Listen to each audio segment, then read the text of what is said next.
Selamat datang di Bijaks News Rabu 16 Oktober 2024 bersama saya, Dena.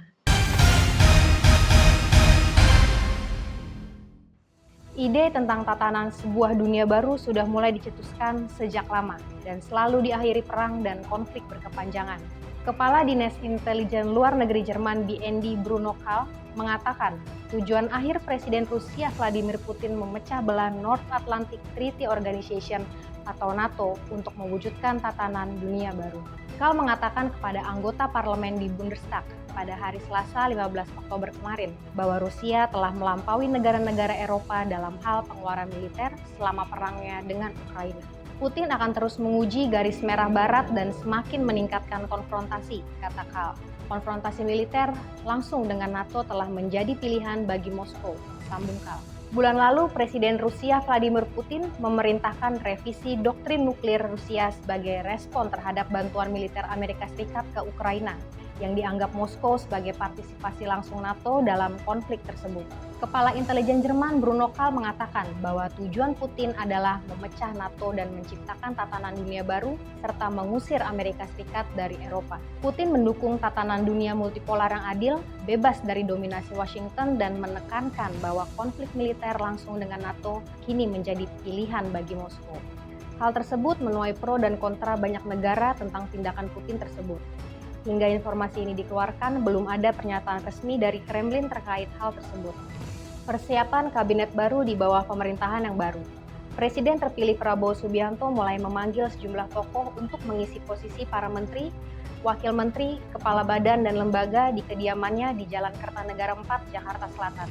Ketua Harian Partai Gerindra, Sufmi Dasko Ahmad mengungkapkan bahwa selain calon menteri, Prabowo juga akan memanggil calon wakil menteri serta beberapa kepala badan, namun tidak merinci jumlah atau nama-nama yang akan dipanggil. Kalau dilihat nanti, agak banyak itu dari calon-calon wamen dan calon kepala badan yang kemudian dinominasikan untuk nanti kemudian diambil pertimbangan oleh Pak Prabowo, ujar dia. Saya belum hitung berapa banyaknya, tapi nanti, karena ada di satu kementerian yang nominasinya 2, ada yang 1, ada yang lebih dari 1, banyak, kata Dasko saat ditemui pada Selasa 15 Oktober kemarin. Lebih lanjut, ia pun menyampaikan tentang porsi kabinet yang akan diisi lebih banyak oleh profesional, yang menjadi usulan dari parpol pendukung. Sementara dari bakal oposisi pemerintahan Prabowo Gibran, anggota DPR RI dari fraksi PDIP Said Abdullah menyampaikan bahwa fraksi PDIP memperoleh 4 posisi ketua dalam alat kelengkapan dewan atau AKD di parlemen. PDIP akan memimpin Komisi 1, 5, Badan Anggaran atau Banggar, dan Badan Akuntabilitas Keuangan Negara atau BAKN untuk periode 2024 hingga 2029. Ya, Komisi 1, Komisi 5, Banggar, BAKN, kami mendapat posisi sebagai ketua, kata Said di Kompleks Parlemen Jakarta, Senin 14 Oktober lalu. Menurut Said, jumlah ketua komisi yang diisi PDIP sama seperti periode sebelumnya, yang juga mendapat 4 posisi. Namun ia enggan membeberkan identitas kader yang ditempatkan di 4 posisi itu karena akan ditentukan oleh Ketua Umum PDIP Megawati Soekarno Putri. Menurut Said, ada kemungkinan Utut Adianto akan menjadi Ketua Komisi 1 DPR setelah menjabat sebagai Wakil Ketua Komisi 1 DPR pada periode sebelumnya. Selanjutnya, ada kemungkinan Lazarus akan tetap menempati posisi Ketua Komisi 5 DPR RI. Namun Said enggan membocorkan sosok kader yang isi Ketua Banggar dan Ketua BAKN DPR RI.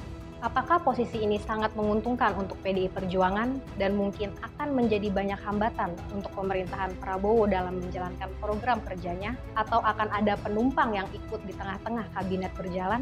Sampai bertemu di informasi bijak berikutnya.